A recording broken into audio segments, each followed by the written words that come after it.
Oi, gente, bem-vindos de volta. Para quem não me conhece ainda, eu sou Ana Carolina Praça, sou psicóloga clínica e escolar.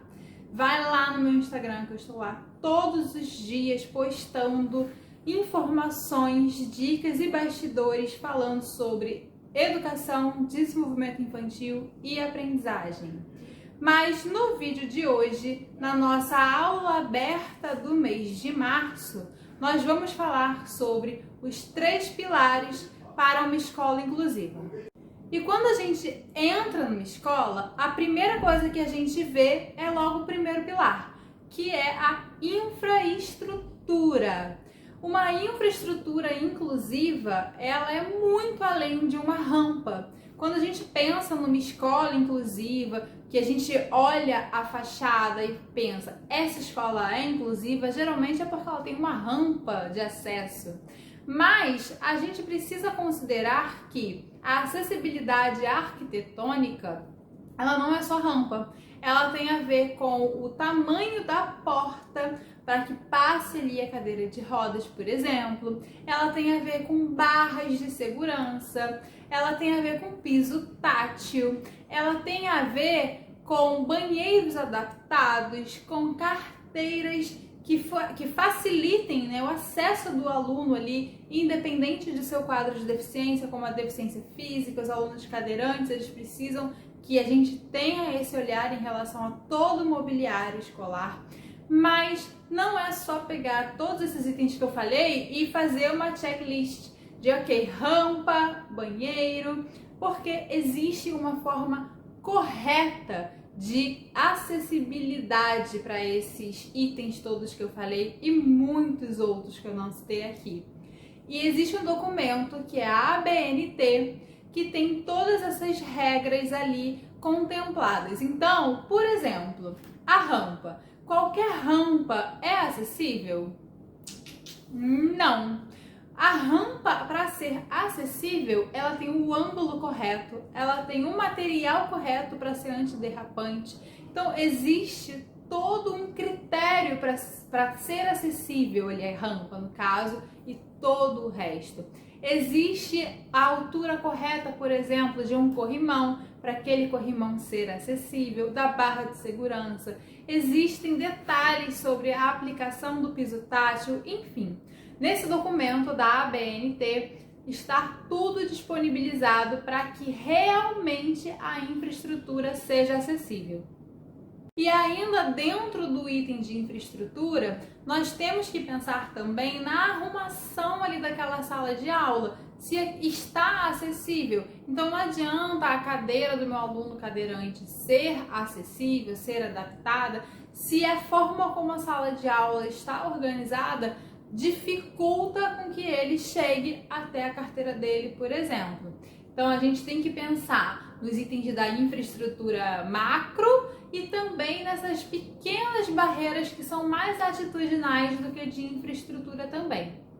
O segundo pilar para uma escola inclusiva de verdade é o pedagógico, que vai passando desde o currículo acessível, que não se usa mais currículo adaptado, o currículo flexível também já está saindo de uso nessa expressão. Hoje em dia a gente fala mais sobre um currículo acessível, então passando pelo currículo e chegando até a parte de atividades, avaliações, os materiais. Isso tudo eu resumiria em uma sigla, que é PEI, o Plano Educacional Individualizado. Então, quando a gente faz o PEI, elabora o PEI, responde lá com a participação de todos os atores envolvidos no cuidado com aquela criança, o cuidado escolar, o cuidado de saúde, o cuidado familiar. Então, quando a gente tem todas essas informações reunidas, a gente consegue pensar desses itens voltados para o pedagógico. Quais são as adaptações, quais são as mudanças necessárias em cada um desses itens para que o currículo seja acessível, para que o material seja acessível, para que a avaliação seja acessível àquele aluno. E o terceiro e último, porém não menos importante, pilar para uma escola inclusiva de verdade, eu coloquei em terceiro aqui realmente como uma provocação, porque, ao meu ver, esse teria que ser o primeiro, lá no início de tudo, que é a conscientização. A gente não vai conseguir adaptar, flexibilizar, pensar em infraestrutura, nada disso se a gente não conhecer.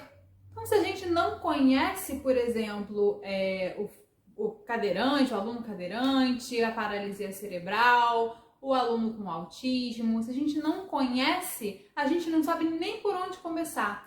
Pensando no aluno cadeirante, porque é uma das deficiências visíveis que nós temos, se a gente não pensa nisso, se a gente não conhece o funcionamento, que existem diferentes cadeiras de roda, que existem diferentes limitações físicas de quem usa cadeira de rodas, a gente não vai conseguir, por exemplo, pensar num ambiente que inclua essa pessoa no dia a dia da escola.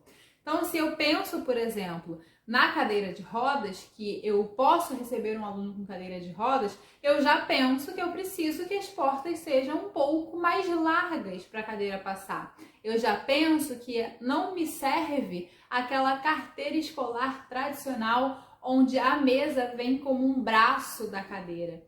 Então, eu vou conseguindo pensar em como tornar o meu ambiente realmente acessível a partir do conhecimento. Então, a conscientização pode ser iniciada pela equipe pedagógica, porque é quem vai agir ali, botar a mão na massa para a inclusão escolar acontecer, mas não pode ser encerrada na equipe pedagógica essa conscientização, porque a escola não é composta só por essas pessoas. Então, a gente precisa conscientizar os outros alunos e as suas famílias.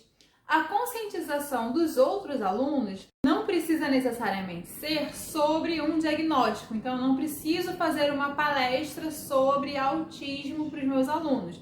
Posso fazer também, mas não precisa necessariamente falar sobre isso, porque para não correr assim, o risco de acabar expondo o aluno com deficiência, para ele não se sentir vulnerável, para não acabar, apesar das boas intenções, acabar colocando aquele aluno como alvo de bullying, por exemplo. Então, a gente não precisa necessariamente falar do Joãozinho, ou do autismo, ou da paralisia cerebral. A gente pode falar sobre lidar com as diferenças, até porque quando a gente pensa no conceito lá atrás de educação inclusiva, a gente não está falando só do aluno com deficiência. O aluno com deficiência, ele começa a fazer parte da educação inclusiva, mas ele não é o único público-alvo. O público-alvo da educação inclusiva são todos os alunos com as suas particularidades. Quando a gente pensa na ideia de educação inclusiva, a gente está pensando numa educação para todos, uma educação democrática, onde todos consigam ter acesso, consigam permanecer, consigam participar e aprender.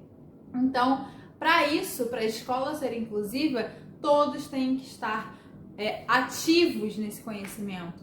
Todos têm que estar com isso muito natural, conhecer de fato o que é a inclusão.